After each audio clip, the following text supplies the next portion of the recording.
ನಮಸ್ಕಾರ ಎಲ್ಲರಿಗೂ. ತರಗತಿ 16ಕ್ಕೆ ಸ್ವಾಗತ. ಸಾಧ್ಯ ಆಗ್ತಕ್ಕಂಥವ್ರು ವಜ್ರಾಸನದಲ್ಲಿ ಕೂತ್ಕೊಳ್ಳಿ. ತುಂಬ ಕಷ್ಟ ಆಗ್ತಕ್ಕಂಥವ್ರು ನಿಮ್ಗೆ ಅನುಕೂಲಕರವಾಗಿರ್ತಕ್ಕಂಥ ಆಸನದಲ್ಲಿ ಕೂತ್ಕೊಳ್ಳಿ. ತರಗತಿಯನ್ನು ಪ್ರಾರಂಭಿಸೋಣ. ಎರಡೂ ಕೈಗಳಲ್ಲಿ ಜ್ಞಾನ ಮುದ್ರೆ. ನಿಮ್ಮ ಬೆನ್ನನ್ನು ನೇರವಾಗಿಟ್ಕೊಳ್ಳಿ. ಕಣ್ಣುಗಳನ್ನು ಮೃದುವಾಗಿ ಮುಚ್ಚಿರಬೇಕು.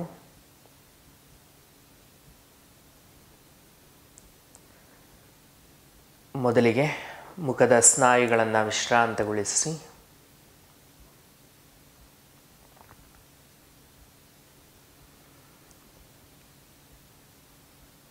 ಹಾಗೆ ನಿಮ್ಮ ಮನಸ್ಸನ್ನು ಸಹ ವಿಶ್ರಾಂತಗೊಳಿಸಿ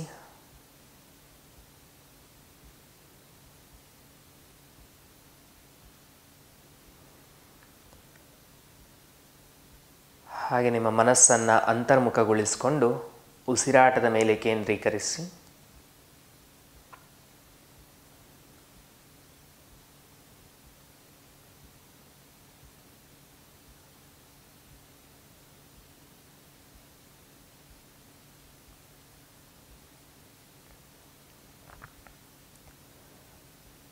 ಅತ್ಯಂತ ಜಾಗೃತಿಯಿಂದ ನಿಮ್ಮ ಉಸಿರಾಟವನ್ನು ನಿಧಾನ ಮತ್ತು ದೀರ್ಘವಾಗಿ ಮಾಡಿ.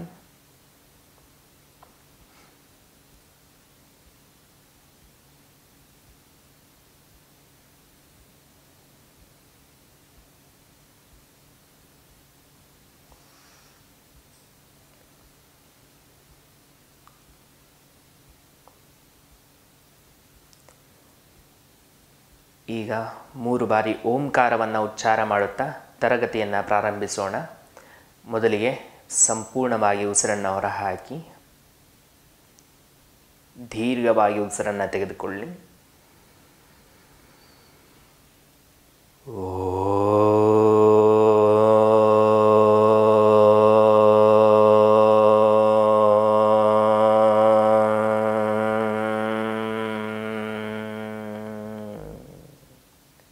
ಪೂರಕ.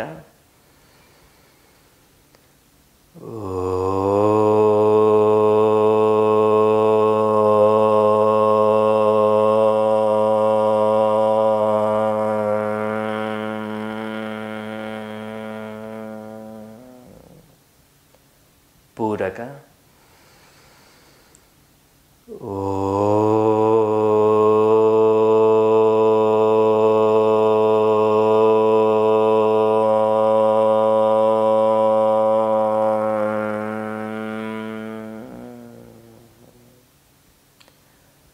ಓಂಕಾರದ ತರಂಗಗಳನ್ನು ಆಸ್ವಾದಿಸಿ.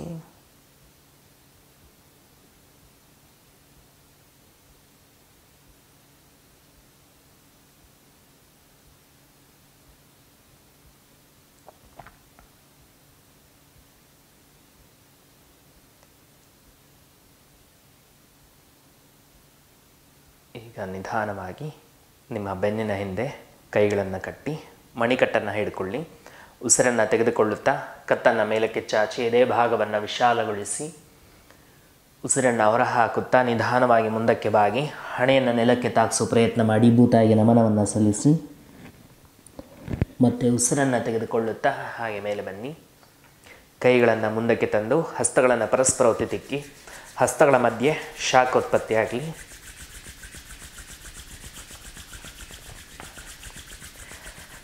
ಹಸ್ತಗಳಿಗೆ ಬಟ್ಟಲಿನ ಆಕಾರ ಕೊಡಿ. ಕಣ್ಣುಗಳ ಮೇಲಿಡಿ. ಶಾಖವನ್ನು ಗಮನಿಸುತ್ತಾ ಕಣ್ಣುಗಳನ್ನು ವಿಶ್ರಾಂತಗೊಳಿಸಿ ನಿಧಾನವಾಗಿ ಕೈಗಳನ್ನು ಮುಂದಕ್ಕೆ ತಂದು ಹಸ್ತದರ್ಶನ. ಹಸ್ತಗಳನ್ನು ನೋಡಿ.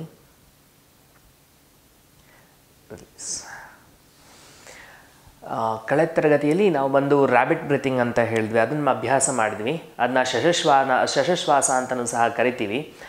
ಇವತ್ತು ಮಾಡೋ ಅಭ್ಯಾಸ ಬಂದು ಡಾಗ್ ಬ್ರೀತಿಂಗ್ ಅಂತ ಹೇಳ್ತೀವಿ. ಅದನ್ನ ಕನ್ನಡದಲ್ಲಿ ಶ್ವಾನಶ್ವಾಸ ಅಂತಲೂ ಸಹ ಕರಿಬೋದು.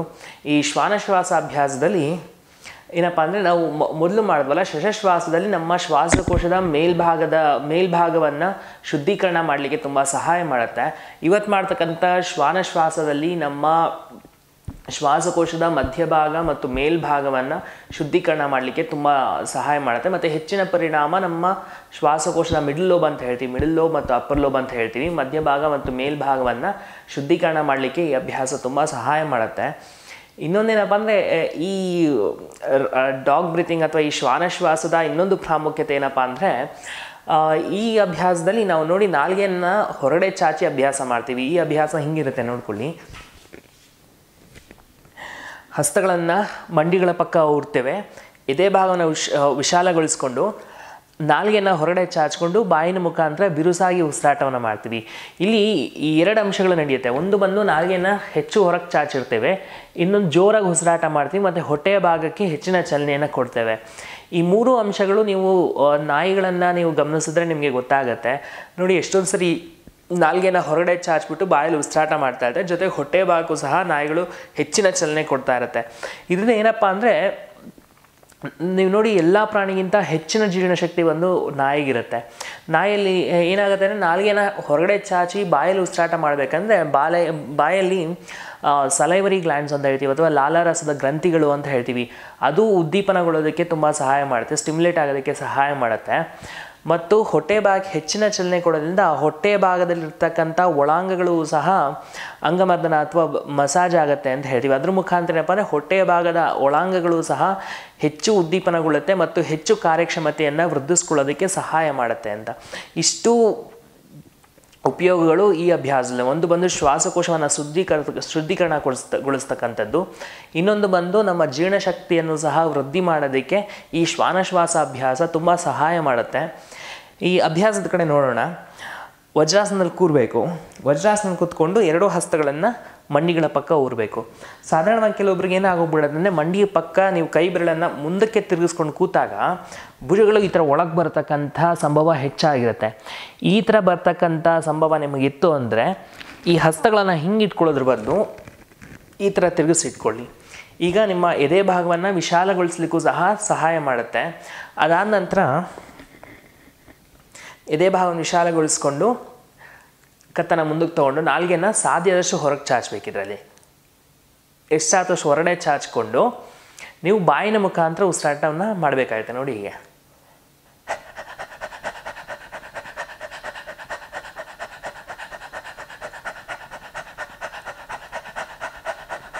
ಈ ಥರ ಉಸಿರಾಟ ಮಾಡಬೇಕಾಗಿರುತ್ತೆ. ಇಲ್ಲಿ ನೋಡಿ ನಾಲ್ಗೆನೂ ಸಹ ಹೊರಗೆ ಚಾಚಿರಬೇಕು ಮತ್ತು ಹೊಟ್ಟೆಯ ಭಾಗಕ್ಕೆ ಹೆಚ್ಚಿನ ಚಲನೆಯನ್ನು ಕೊಡ್ತಾ ಇರಬೇಕು.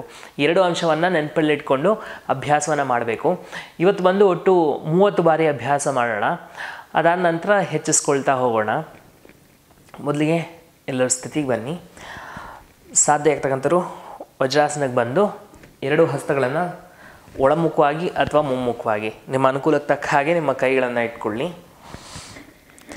ಕೈಯನ್ನು ಒಳಮುಖವಾಗಿ ಇಟ್ಕೊಂಡ್ರೆ ಒಳ್ಳೆಯದು. ಕಷ್ಟ ಆಗುತ್ತೆ ಅಂತಕ್ಕಂಥವ್ರು ಬೇಕಂದರೆ ಕೈ ಬೆರಳುಗಳನ್ನು ಮುಂದಕ್ಕೆ ತಿರುಗಿಸ್ಕೊಳ್ಬೋದು. ಇದೇ ಭಾಗವನ್ನು ವಿಶಾಲಗೊಳಿಸ್ಕೊಳ್ಳಿ. ಈಗ ನಾಲ್ಗೆನ ಹೊರಗೆ ಚಾಚಬೇಕು. 30 ಬಾರಿ ಬಾಯಿನ ಮುಖಾಂತರ ಬಿರುಸಾಗಿ ಉಸಿರಾಟ ಮಾಡಬೇಕು. ಹೊಟ್ಟೆಯ ಭಾಗಕ್ಕೆ ಹೆಚ್ಚಿನ ಚಲನೆಯನ್ನು ಕೊಡಬೇಕು. ಶುರು ಮಾಡೋಣ.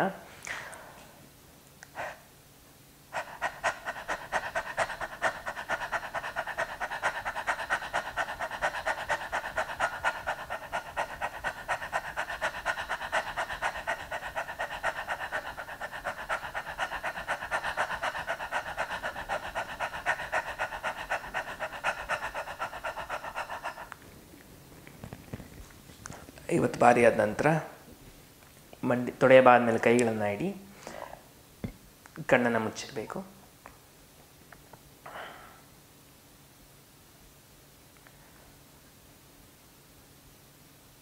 ಅಭ್ಯಾಸವು ದೇಹದ ಮೇಲೆ ಮಾಡಿರತಕ್ಕಂಥ ಪರಿಣಾಮಗಳನ್ನು ಗಮನಿಸಿ.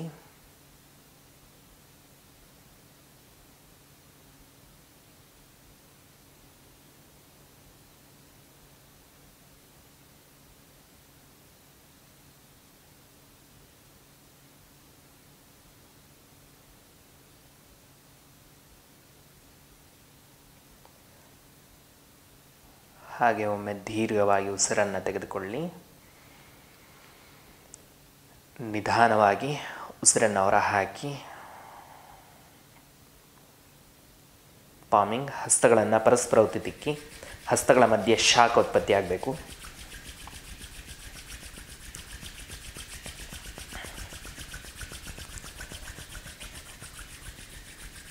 ಹಸ್ತಗಳಿಗೆ ಬಟ್ಟಲಿನ ಆಕಾರ ಕೊಡಿ. ಕಣ್ಣುಗಳ ಮೇಲಿಡಿ. ಶಾಖವನ್ನು ಗಮನಿಸುತ್ತಾ ಕಣ್ಣುಗಳನ್ನು ವಿಶ್ರಾಂತಗೊಳಿಸಿ. ನಿಧಾನವಾಗಿ ಕೈಗಳನ್ನು ಮುಂದಕ್ಕೆ ತಂದು ಹಸ್ತದರ್ಶನ, ಹಸ್ತಗಳನ್ನು ನೋಡಿ ರಿಲೀಸ್. ಹಾಗೆ ಎರಡು ಕಾಲುಗಳನ್ನು ಮುಂದಕ್ಕೆ ಚಾಚಿಕೊಳ್ಳಿ.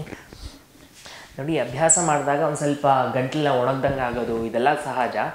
ಆದರೆ ಅಭ್ಯಾಸವನ್ನು ನಿರಂತರವಾಗಿ ಮಾಡ್ತಾರೆ, ಅದರಿಂದ ಏನು ತುಂಬ ಗೊಂದಲಕ್ಕೊಳಗೋ ಅವಶ್ಯಕತೆ ಇಲ್ಲ. ಎಲ್ಲರಿಗೂ ಸಹ ಗಂಟಲು ಒಣಗೋದು, ಬಾಯಿ ಒಣಗೋದು ಈ ಥರ ಆಗುತ್ತೆ ಅಭ್ಯಾಸ ಮಾಡಬೇಕಂದ್ರೆ.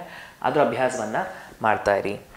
ಮತ್ತು ನಾನು ಹೇಳುವ ಅಂಶಗಳನ್ನು ನೆನಪಲ್ಲಿಟ್ಕೊಂಡು ಪ್ರತಿ ದಿವಸ ಹಾಗೆ ಅಭ್ಯಾಸವನ್ನು ಮಾಡಬೇಕು. ಕಡೆಯ ಪಕ್ಷ ನೀವು ಪ್ರತಿಯೊಂದು ತರಗತಿಯ ವಿಡಿಯೋಗಳನ್ನು ಕಡೆಯ ಪಕ್ಷ 1 ವಾರಗಳಷ್ಟು ಅನುಸರಿಸ್ಕೊಂಡು ಅಭ್ಯಾಸ ಮಾಡಿ ಅನಂತರ ಮುಂದಿನ ತರಗತಿಯ ವಿಡಿಯೋಗಳಿಗೆ ಹೋಗ್ತಾರೆ. ಏನಾದರೂ ನೀವು ಆ ಥರ ಬೇಗನೆ ಅಭ್ಯಾಸಗಳನ್ನ ಮುಂದುವರ್ಸ್ಕೊಂಡು ಬಂದುಬಿಡ್ತಂದರೆ ಆಮೇಲೆ ನೀವು ಮುಂದೆ 20ನೇ ತರಗತಿಗಳೆಲ್ಲ ಆದಮೇಲೆ ಮಾಡ್ತಕ್ಕಂಥ ಅಭ್ಯಾಸಗಳಿಗೆ ತೊಂದರೆ ಆಗುತ್ತೆ. ಅದಕ್ಕೋಸ್ಕರ ಆದಷ್ಟು ತಾಳ್ಮೆಯನ್ನು ಇಟ್ಕೊಂಡು ಪ್ರತಿಯೊಂದು ತರಗತಿ ವಿಡಿಯೋಗಳನ್ನು 1 ವಾರ ಅಭ್ಯಾಸ ಮಾಡ್ಕೊಳ್ತಾ ಬನ್ನಿ. ನಿಮಗೆ ಕೆಲವೊಂದೆಲ್ಲ ಪುನರಾವರ್ತನೆ ಆಗ್ತಾಯಿದೆ ಅಥವಾ ರಿಪೀಟ್ ಆಗ್ತಾಯಿದೆ ಅಂತ ಅನಿಸಿದ್ರೂ ಪರವಾಗಿಲ್ಲ. ಅಭ್ಯಾಸವನ್ನು 1 ವಾರ ಕಡೆಯ ಪಕ್ಷ ಅಭ್ಯಾಸವನ್ನು ಮಾಡಿಕೊಂಡು ಮುಂದಿನ ತರಗತಿಯ ವಿಡಿಯೋಗಳಿಗೆ ಹೋಗಬೇಕಾಗಿರುತ್ತೆ. ಈಗ ಸುಖಾಸನದ ತಿರುಚುವಿಕೆ. ಮೊದಲು ಸುಖಾಸನಕ್ಕೆ ಬರಬೇಕು. ಅನಂತರ ಎಡಹಸ್ತವನ್ನು ಬಲಮಂಡಿಯ ಮೇಲಿಡಿ, ಬಲಗೈನ ಬೆನ್ನ ಹಿಂದೆ, ಸೊಂಟವನ್ನು ಸಾಧ್ಯದಷ್ಟು ತಿರುಚಿಕೊಂಡು ಬಲಭುಜವನ್ನು ವಿಶಾಲಗೊಳಿಸಿಕೊಂಡು ಕತ್ತನ್ನು ಬಲಪಕ್ಕೆ ತಿರುಗಿಸಿ ಸ್ಥಿತಿಯಲ್ಲಿರಿ. 1 2 3 4 5 6 7 8 9 10. ಉಸಿರನ್ನು ತಗೊಳ್ತಾ ಕೈಗಳನ್ನು ಮುಂದಕ್ಕೆ, ಉಸಿರನ್ನು ಹೊರಗಡೆ ಹಾಕ್ತಾ ಸೊಂಟವನ್ನು ಇನ್ನೊಂದು ಪಕ್ಕಕ್ಕೆ ತಿರುಗಿಸಿ. 1 2 3 4 5 6 7 8 9 10. ಉಸಿರನ್ನು ತಗೊಳ್ತಾ ಕೈಗಳನ್ನು ಮುಂದಕ್ಕೆ, ಉಸಿರನ್ನು ಹೊರ ಹಾಕ್ತಾ ಕೈನ ಹಿಂದಕ್ಕೆ, 2 ಕಾಲುಗಳನ್ನು ಮುಂದಕ್ಕೆ ಚಾಚಿ ಕಾಲುಗಳಿಗೆ ಚಲನೆಯನ್ನು ಕೊಡಿ. ನಿಧಾನವಾಗಿ ಕಾಲನ್ನು ಕೂಡಿಸ್ಕೊಳ್ಳಿ. ಕಾಲು ಬೆರಳಿನ ವ್ಯಾಯಾಮ. 1 2 3 4 5 6 7 8 9 10. ಪಾದಚಲನೆ. 1 2 3 4 5 6 7 8 9 10. ಪಾದಭ್ರಮಣ. 1 2 3 4 5. ಹಾಗೆ ವಿರುದ್ಧ ದಿಕ್ಕಿನಲ್ಲಿ 1 2 3 4 5. ಹಾಗೆ ನಿಲ್ಲುವ ಸ್ಥಿತಿಗೆ ಬನ್ನಿ. ಮುಂದಕ್ಕೆ ಮತ್ತು ಹಿಂದಕ್ಕೆ ಬಾಗ್ತಕ್ಕಂಥ ಅಭ್ಯಾಸ. ಮೊದಲಿಗೆ ಸೊಂಟದ ಮೇಲೆ ಕೈಗಳನ್ನು ಇಡಿ. 2 ಹೆಬ್ಬೆರಳುಗಳನ್ನು ಒಂದಕ್ಕೊಂದು ತಾಗಿಸಲಿಕ್ಕೆ ಪ್ರಯತ್ನ ಮಾಡಿ. ಉಸಿರನ್ನು ತಗೊಳ್ತಾ ನಿಧಾನವಾಗಿ ಸೊಂಟವನ್ನು ಮುಂದಕ್ಕೆ ತಳ್ಳಿ ಇದೇ ಭಾಗವನ್ನು ವಿಶಾಲಗೊಳಿಸಿ ಕುತ್ತಿಗೆಯನ್ನು ಹಿಂದೆ ಹಾಕಿ 2 ನಿಧಾನವಾಗಿ ಮೇಲೆ ಬಂದು ಮುಂದಕ್ಕೆ ಬಾಗಿ 3 ಉಸಿರನ್ನು ತಗೊಳ್ತಾ ಹಿಂದಕ್ಕೆ 4 5 6 7 8 9 10 11. ಉಸಿರನ್ನು ತಗೊಳ್ತಾ ಸೊಂಟ ಮುಂದಕ್ಕೆ ಎದೆ ಭಾಗ ವಿಶಾಲಗೊಳಿಸಿ ಕುತ್ತಿಗೆಯಿಂದ ಹಾಕಿ ಸ್ಥಿತಿಯಲ್ಲಿರಿ.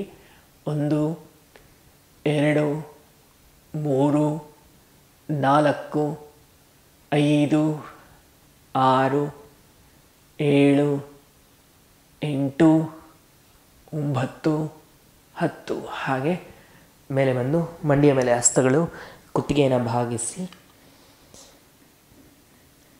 ಸೊಂಟವನ್ನು ವಿಶ್ರಾಂತಗೊಳಿಸಿ ಮತ್ತೆ ಉಸಿರನ್ನು ತೆಗೆದುಕೊಳ್ಳುತ್ತಾ ಹಾಗೆ ಮೇಲೆ ಬನ್ನಿ. ಸೊಂಟದ ಮೇಲೆ ಹಸ್ತಗಳು, ಕಟಿ ಭ್ರಮಣ. 1 ಉಸಿರನ್ನು ತಗೊಳ್ತಾ ಸೊಂಟ ಮುಂದಕ್ಕೆ, ಉಸಿರನ್ನು ಹೊರಗಡೆ ಹಾಕ್ತಾ ಸೊಂಟದ ಭಾಗ ಹಿಂದಕ್ಕೆ. 2 3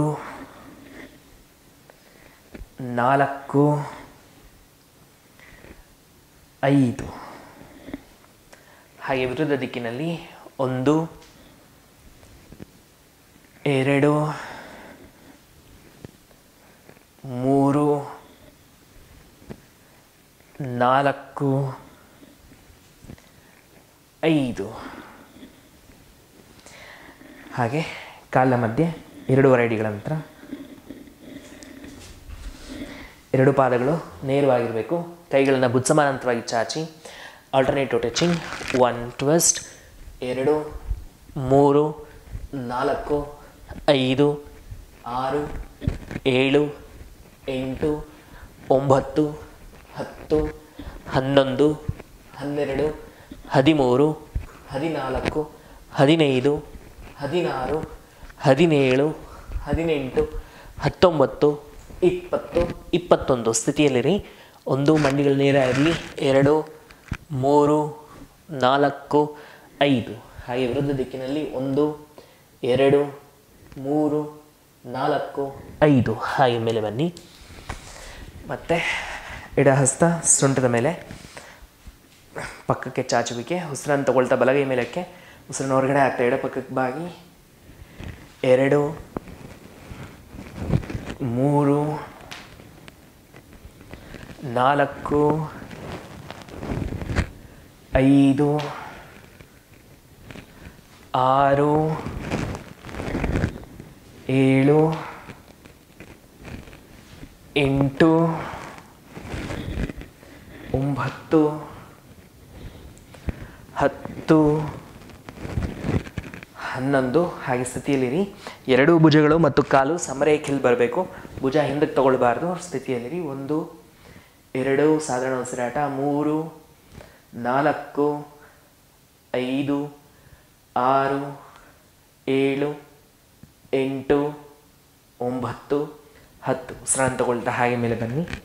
ಬಲಹಸ್ತ ಸೊಂಟದ ಮೇಲೆ, ಎಡಗೈನ ಮೇಲೆ ಕೆತ್ಕೊಂಡು ಬಲಪಕ್ಕಕ್ಕೆ ಬಾಗಿ ಸ್ಥಿತಿಯಲ್ಲಿ 1 2 3 4 5 6 7 8 9 10 ಉಸಿರನ್ನು ತಗೊಳ್ತಾ ಹಾಗೆ ಮೇಲಕ್ಕೆ, ಉಸಿರು ಹೊರ ಹಾಕ್ತಾ ಕೈನ ಕೆಳಕ್ಕೆ ನಿಧಾನವಾಗಿ ಕಾಲಿನ ಮಧ್ಯೆ 1 ಅಡಿಗಳ ನಂತರ ಕೈಗಳನ್ನು ಮುಂದಕ್ಕೆ ಚಾಚಬೇಕು. ಸೊಂಟವನ್ನು ತಿರುಚುವ ಅಭ್ಯಾಸ. 1 2 3 4 5 6 7 8 9 10 11 12 13 14 15 16 17 18 19 20 ಭುಜಗಳ ವ್ಯಾಯಾಮ. ಕೈ ಬೆರಳುಗಳು ಭುಜಗಳ ಮೇಲೆ. 1 2 3 4 5 ಹಾಗೆ ವಿರುದ್ಧ ದಿಕ್ಕಿನಲ್ಲಿ 1 2 3 4 5 ಹಾಗೆ ಕೈಗಳನ್ನು ಮುಂದಕ್ಕೆ ಮುಷ್ಟಿನ ಕಟ್ಟಿ 1 2 3 4 5 ಹಾಗೆ ವಿರುದ್ಧ ದಿಕ್ಕಿನಲ್ಲಿ 1 2 3 4 5 ಕೈ ಬೆರಳಿನ ವ್ಯಾಯಾಮ. 1 2 3 4 5 6 7 8 9 10 ಬೆನ್ನ ಹಿಂದೆ ಕೈಗಳನ್ನ ಕಟ್ಟಿ ಕುತ್ತಿಗೆಯ ವ್ಯಾಯಾಮ. ಕತ್ತನ್ನು ಬಾಗಿಸ್ಕೊಳ್ಳಿ. 1 ಉಸಿರನ್ನು ತಗೊಳ್ತಾ ಕತ್ತನ ಮೇಲಕ್ಕೆ, 2 ಉಸಿರನ್ನು ಹೊರಗಡೆ ಹಾಕ್ತಾ ಕುತ್ತಿಗೆಯನ್ನು ಬಾಗಿಸಿ, 3 ಉಸಿರನ್ನು ತಗೊಳ್ತಾ ಕತ್ತನ ಮೇಲಕ್ಕೆ, 4 5 6 ಕುತ್ತಿಗೆಯನ್ನು ಮತ್ತೆ ಸಾಧಾರಣ ಸ್ಥಿತಿಗೆ. ಈಗ ಪಕ್ಕಕ್ಕೆ 1 ನಿಧಾನವಾಗಿ ಕತ್ತನ ಬಲಪಕ್ಕಕ್ಕೆ ತಿರುಗಿಸಿ, 2 ನಿಧಾನವಾಗಿ ಕತ್ತನ ಎಡಪಕ್ಕಕ್ಕೆ, 3 4 5 6 ಕುತ್ತಿಗೆಯನ್ನು ಸಾಧಾರಣ ಸ್ಥಿತಿಗೆ ತನ್ನಿ. ಈಗ ನಿಧಾನವಾಗಿ ಕಾಲುಗಳನ್ನು ಜಾಡಿಸಿ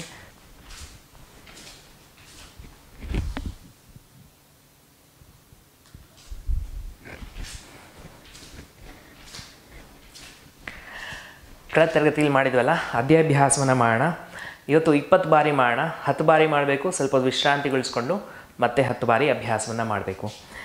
ಈಗ ಕಾಲಿನ ಮಧ್ಯೆ 1 ಅಡಿಗಳ ನಂತರ 2 ಕೈ ಮುಷ್ಟಿಯನ್ನು ಕಟ್ಟಿ ಶುರು ಮಾಡೋಣ. 1 ಮೇಲಕ್ಕೆ ಹಾರಿ ಕೆಳಗೆ ಕೂರಬೇಕು, ಮೇಲಕ್ಕೆ ಹಾರಿ ನಿಲ್ಲೋದು. 2 3 4 5 6 7 8 9 10. ದೇಹವನ್ನು ವಿಶ್ರಾಂತಗೊಳಿಸಿ.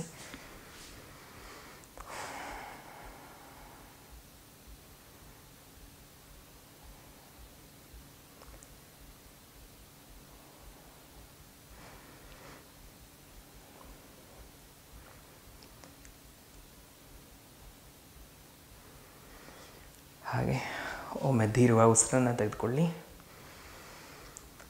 ನಿಧಾನವಾಗಿ ಉಸಿರನ್ನು ಹೊರ ಹಾಕಿ.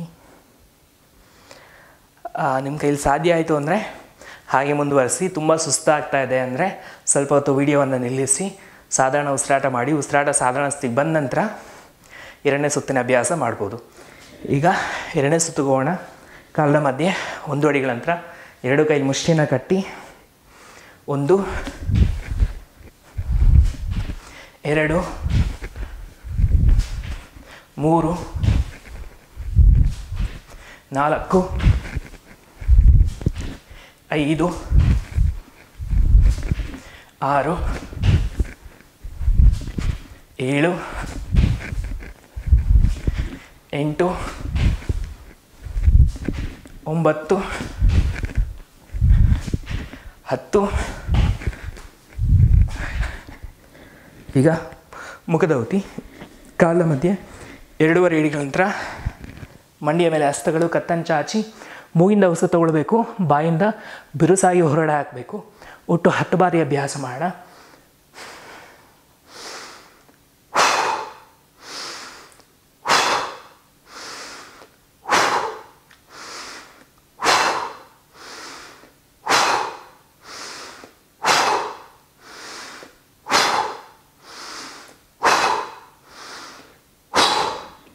ಕುತ್ತಿಗೆಯನ್ನು ಬಾಗಿಸಿ ಸಾಧಾರಣ ಉಸಿರಾಟ.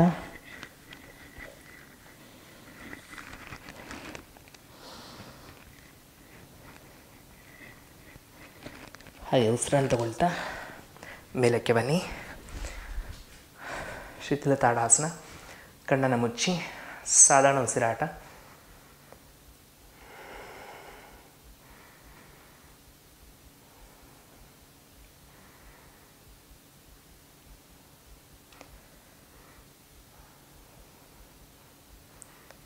ಹಾಗೆ ಒಮ್ಮೆ ದೀರ್ಘ ಉಸಿರನ್ನು ತೆಗೆದುಕೊಳ್ಳಿ.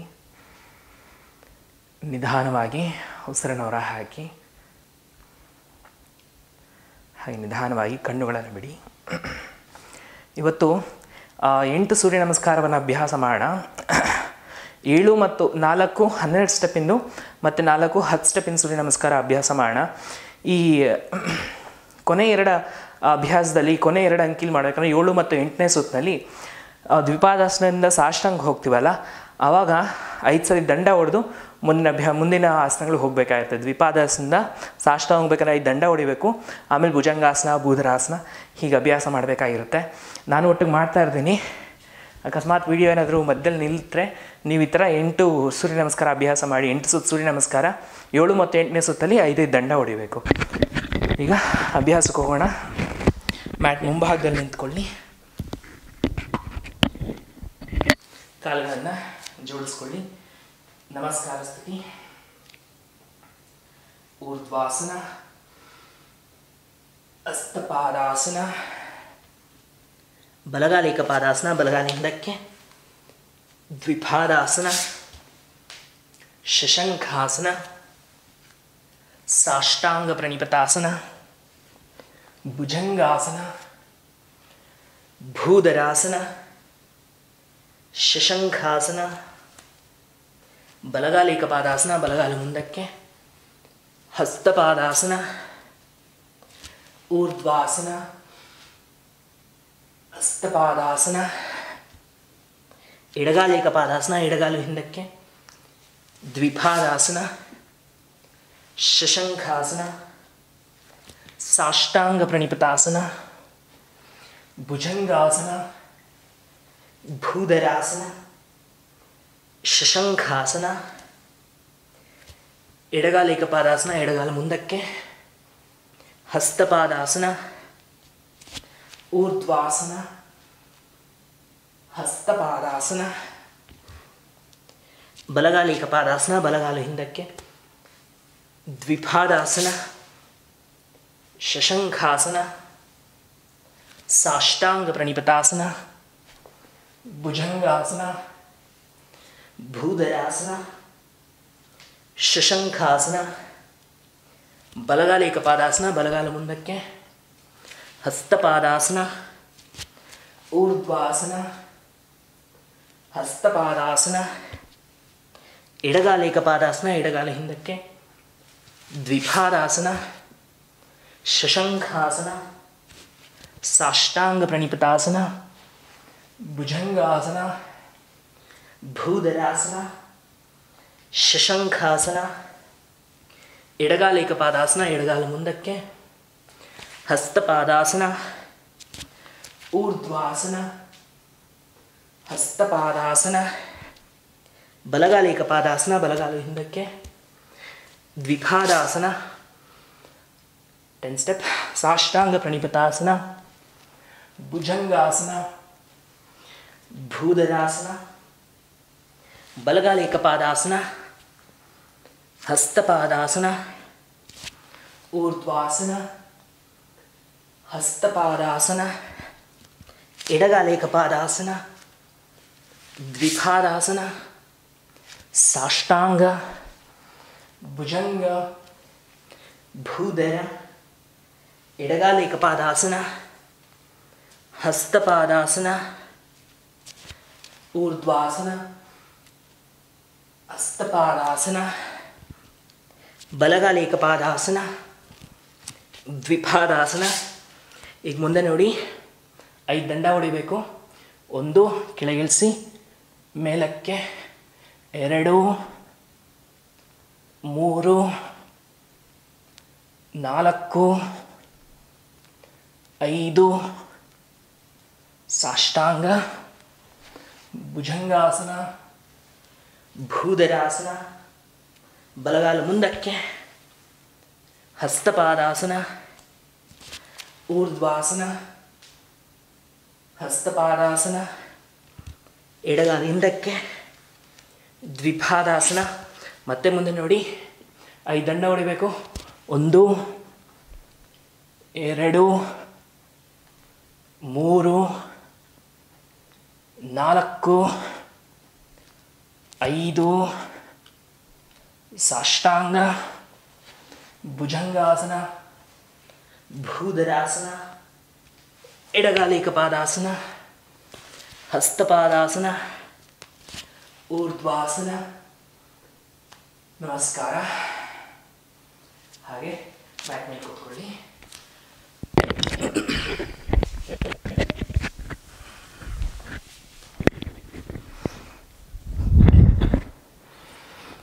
ಕೈಗಳಲ್ಲಿ ಜ್ಞಾನ ಮುದ್ರೆ ಇಟ್ಕೊಂಡು ಬೆನ್ನು ನೇರವಾಗಿ ಇಟ್ಕೊಳ್ಳಿ. ಕಣ್ಣುಗಳನ್ನು ಮುಚ್ಚಿ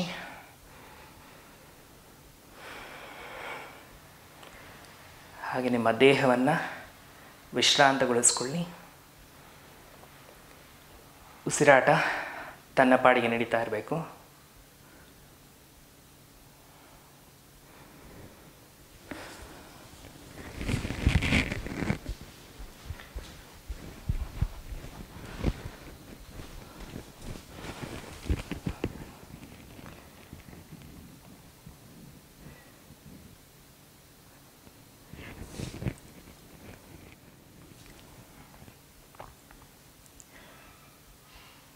ಉಸಿರಾಟ ನಂತರ ಸಾಧಾರಣ ಸ್ಥಿತಿ ಬಂದ ನಂತರ ಒಮ್ಮೆ ದೀರ್ಘವಾಗಿ ಉಸಿರನ್ನು ತೆಗೆದುಕೊಳ್ಳಿ. ಅನಂತರ ನಿಧಾನವಾಗಿ ಉಸಿರನ್ನು ಹೊರಹಾಕಿ ನಿಧಾನವಾಗಿ ಕಣ್ಣುಗಳನ್ನು ಬಿಡಿ. ಇವತ್ತು ಮುಂಚೆ ಮಾಡಿದ್ವಲ್ಲ ಹೋದ ತರಗತಿಯಲ್ಲಿ ಸುಪ್ತ ಅರ್ಧವೀರಾಸನ, ಅದೇ ಅಭ್ಯಾಸದ ಮುಂದುವರಿದ ಅಭ್ಯಾಸವನ್ನು ಮಾಡೋಣ. ಇವತ್ತು ಮಾಡ್ತಕ್ಕಂಥ ಅಭ್ಯಾಸದಲ್ಲಿ ಮ್ಯಾಟ್ ಮುಂಭಾಗದಲ್ಲೇ ಕೂತ್ಕೊಳ್ತೇವೆ. ಬಲಗಾಲನ್ನು ಮಡ್ಚ್ಕೊಳ್ತೀವಿ ಸುಪ್ತ ಅರ್ಧವೀರಾಸನ ರೀತಿ. ಬಲಗಾಲನ್ನ ಮಡ್ಚ್ಕೊಂಡು ಕಾಲು ಬೆರಳುಗಳನ್ನು ಹಿಂದಕ್ಕೆ ತಿರ್ಸ್ಕೊಂಡಿರಬೇಕು. ಇದಾದ ನಂತರ ಸಾಧಾರಣವಾಗಿ ಏನಾಗ್ಬಿಡುತ್ತೆ, ಮಡ್ಚ್ಬೇಕಂದ್ರೆ ಮಂಡಿಯನ್ನು ದೂರ ತೊಗೊಳ್ತಾ ಇರ್ತೀವಿ. ಆದಷ್ಟು ಮಂಡಿಯನ್ನು ಹತ್ತಿರ ಇಟ್ಕೊಂಡು ಬಲಗಾಲ ಮಡ್ಚಿದಾಗ ಮೊದಲಿಗೆ ಎಡಮೊಳಕೈ ನೆಲಕ್ಕೆ ತಾಗಿಸ್ಕೊಂಡು ಹಿಂದೆ ಮಲಗಲಿಕ್ಕೆ ಪ್ರಯತ್ನ ಮಾಡಬೇಕು. ಯಾರ್ಯಾರಿಗೆ ಹಿಂದೆ ಮಲಗೋದಕ್ಕೆ ಕಷ್ಟ ಆಗ್ತಾ ಇದೆಯೋ ನಿಮ್ಮ ಅನುಕೂಲಕ್ಕೆ ತಕ್ಕ ಹಾಗೆ ನಿಮ್ಗೆ ಎಷ್ಟು ಆಗುತ್ತೋ ಅಷ್ಟು ಅಭ್ಯಾಸವನ್ನು ಮಾಡಿ. ತುಂಬ ಒತ್ತಡ ಹಾಕಿ ಅಭ್ಯಾಸ ಮಾಡೋದು ಅವಶ್ಯಕತೆ ಇಲ್ಲ. ನಿಮ್ಮ ಅನುಕೂಲ ನೋಡಿಕೊಂಡು ಸಾಧ್ಯ ಆದರೆ ಮಾತ್ರ ಮೊಳಕೈಗಳನ್ನು ದೂರ ಮಾಡ್ತಾ ಬೆನ್ನಿನ ಮೇಲೆ ಮಲಗಬೇಕು. ಆ ಬೆನ್ನಿನ ಮೇಲೆ ಮಲಗಿದಾಗೂ ಸಹ ಮಂಡಿ ನೆಲಕ್ಕೆ ತಾಕಿರುತ್ತೆ. ಮಂಡಿ ಈ ಥರ ಮೇಲೆ ಕೆತ್ಕೊಂಡು ಅಭ್ಯಾಸವನ್ನು ಮಾಡಬಾರ್ದು. ಇದು ಸರಿಯಾಗಿ ಬಂತು ಅಂದ ನಂತರ ಕೈಗಳನ್ನು ತಲೆ ಹಿಂದಕ್ಕೆ ಚಾಚಿಕೊಂಡು ಸಾಧಾರಣವಾಗಿ ಏನಾಗ್ಬಿಡುತ್ತೆ ಅಂದರೆ ಈ ಕಾಲಿನ ಒತ್ತಡ ಏನು ಮಾಡುತ್ತೆ ಅಂದರೆ ಪೃಷ್ಠಭಾಗವನ್ನು ಸ್ವಲ್ಪ ಮೇಲೆ ಕೆತ್ತಾ ಇರುತ್ತೆ.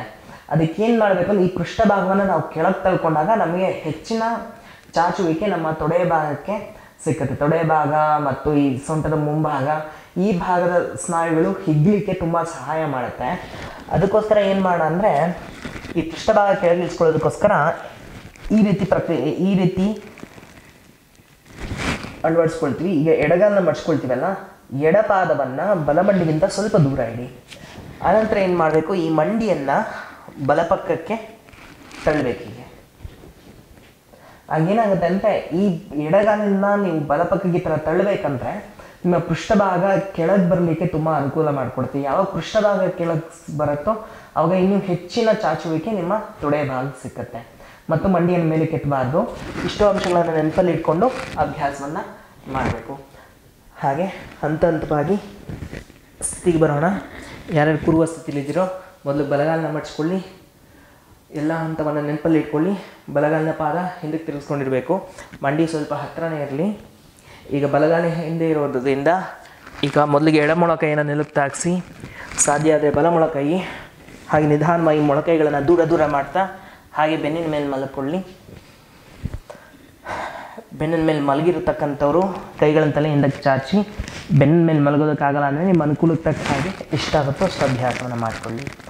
ಈಗ ನಿಧಾನವಾಗಿ ಎಡಗಾಲನ್ನು ಮಡಚಿ ಎಡಪಾದವನ್ನು ಬಲಮಂಡಿಗಿಂತ ಸ್ವಲ್ಪ ದೂರ ಇಡಿ. ಎಡಮಂಡಿಯನ್ನು ಬಲಪಕ್ಕಕ್ಕೆ ವಾಲಿಸಿ, ಮಂಡಿಯೂ ಸಹ ನೆಲದ ಕಡೆನೇ ಇರುತ್ತೆ.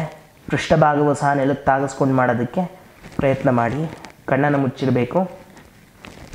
ಉಸಿರಾಟ ಸಾಧಾರಣವಾಗಿ ನಡೀತಾ ಇರಲಿ. 1 2 3 4 5 6 7 8 9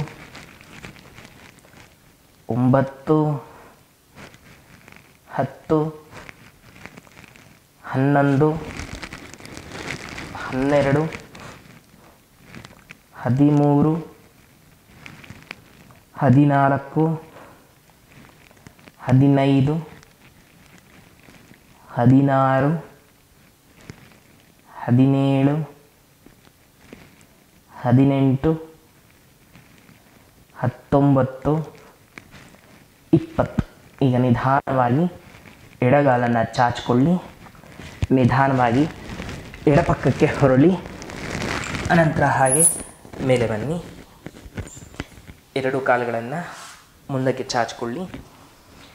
ಶಿಥಿಲ್ ದಂಡಾಸನದಲ್ಲಿ ದೇಹವನ್ನು ವಿಶ್ರಾಂತಗೊಳಿಸಿ, ಕಾಲುಗಳ ಮಧ್ಯೆ ಅಂತರ ಇರಲಿ. ಕುತ್ತಿಗೆಯನ್ನು ಹಿಂದೆ ಹಾಕಿ ಕಣ್ಣನ್ನು ಮುಚ್ಚಿ, ಮುಖ್ಯವಾಗಿ ನಿಮ್ಮ ಬಲಗಾಲನ್ನು ವಿಶ್ರಾಂತಗೊಳಿಸಿ.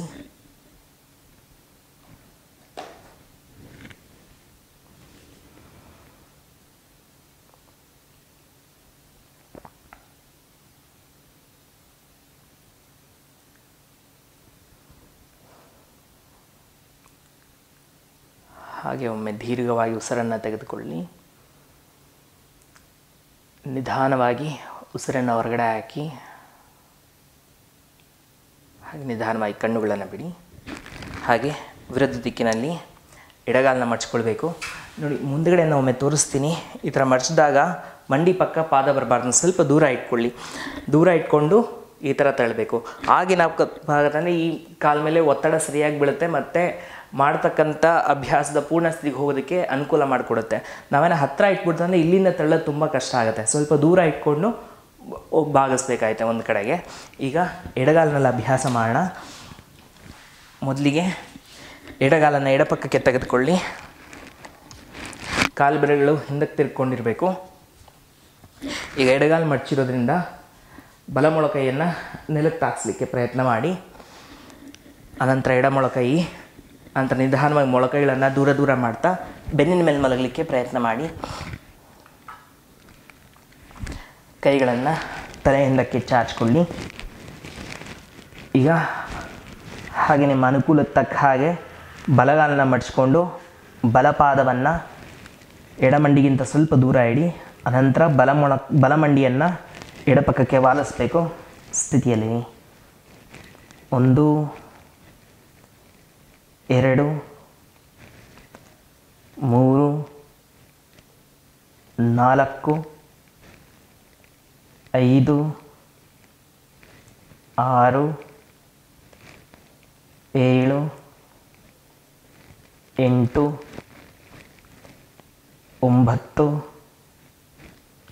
9 10 11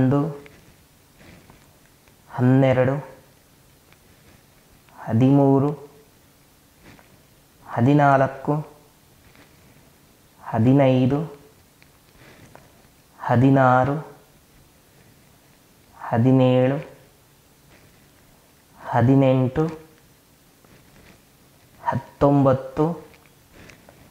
20. ನಿಧಾನವಾಗಿ ಬಲಗಾಲನ್ನು ಚಾಚಿಕೊಳ್ಳಿ. ಹಾಗೆ ಬಲಪಕ್ಕಕ್ಕೆ ಹೊರಳಿ. ಅನಂತರ ಮೇಲೆ ಬನ್ನಿ. ಕಾಲನ್ನು ಮುಂದಕ್ಕೆ. ಮತ್ತೆ ಶಿಥಿಲದಂಡಾಸನ. ಕಾಲಿನ ಮಧ್ಯೆ ಅಂತರ ಇರಲಿ. ಕುತ್ತಿಗೆಯಿಂದ ಹಾಕಿ ಎರಡೂ ಕಾಲುಗಳನ್ನು ವಿಶ್ರಾಂತಗೊಳಿಸಿ.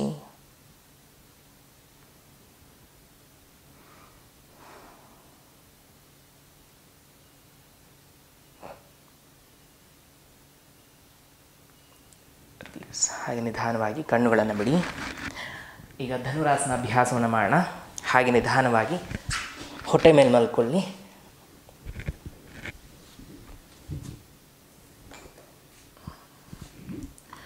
ಮೊದಲಿಗೆ ಮಕರಾಸನದಲ್ಲಿ ದೇಹವನ್ನು ವಿಶ್ರಾಂತಗೊಳಿಸಿ. ಕಾಲುಗಳ ಮಧ್ಯೆ ಅಂತರ ಇರಲಿ. ಪಾದಗಳು ಹೊರಮುಖವಾಗಿ ತಿರುಗಿರಬೇಕು.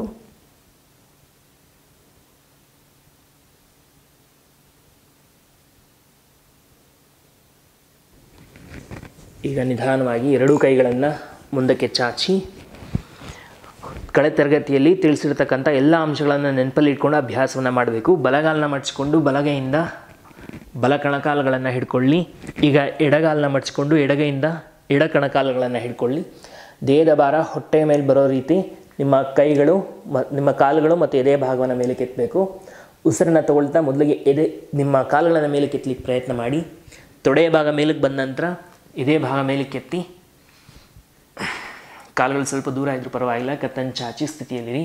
1 2 3 4 5 6 7 8 9 10. ಈಗ ಸಾಧ್ಯ ಆದರೆ ಕಾಲು ಬೆರಳುಗಳನ್ನು ತಾಗಿಸೋ ಪ್ರಯತ್ನ ಮಾಡಿ. ತೊಡೆ ಭಾಗ ಕೆಳಗೆ ಇಳಿಸಬಾರ್ದು. 11 12 13 14 15 16 17 18 19 20. ನಿಧಾನವಾಗಿ ಆಸನದಿಂದ ಹೊರಕ್ಕೆ ಬನ್ನಿ. ಕಾಲ ಮಧ್ಯೆ ಅಂತರ ಇರಲಿ. ಮತ್ತೊಮ್ಮೆ ಪಾದಗಳನ್ನು ಹೊರಮುಖವಾಗಿ ತಿರುಗಿಸ್ಕೊಳ್ಳಿ. ಮಕರಾಸನದಲ್ಲಿ ದೇಹವನ್ನು ವಿಶ್ರಾಂತಗೊಳಿಸಿ.